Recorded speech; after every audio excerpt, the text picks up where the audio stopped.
క్రీస్తు శిలువ ధ్యానములు. ప్రభు పేరిట మీ అందరికీ నా వందనములు. క్రీస్తు శిలువ ధ్యానములు 6వ రోజు. పరిశుద్ధ గ్రంథము నుండి యోహాను సువార్త 19వ అధ్యాయము 6వ వచనం.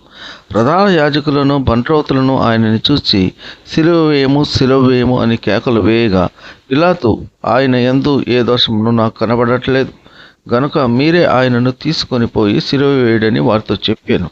పిలాతు నిజముగా న్యాయవంతుడు, ఈయన యందు ఏ దోషమును నాకు కనబడట్లేదని చెప్పినాడు.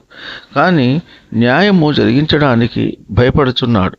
అధికారులు అందరూ, ప్రజలందరూ ఏకమై నీతిగల యథార్థము గల దేవుని మీద ఆయన చేయని నేరములు మోపి సిలువకు అప్పగించమని కేకలు వేయగా, పిలాతు ప్రజల మాటలు, అధికారుల మాటలు తీసుకున్నాడే గాని న్యాయం జరిగించలేకపోయాడు.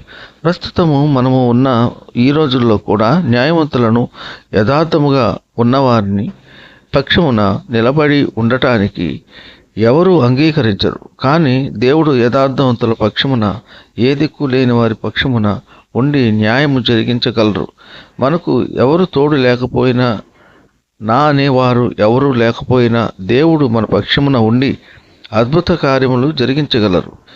ఎప్పుడంటే మనము నీతిని అనుసరించినప్పుడు, యథార్థంగా ఉన్నప్పుడు తప్పకుండా దేవుడు మన పక్షమున ఉంటారు, మనకు విజయాన్ని ఇస్తారు. ఈ కొద్ది మాటలు దేవుడు దీవించునుగాక. ఆమేన్.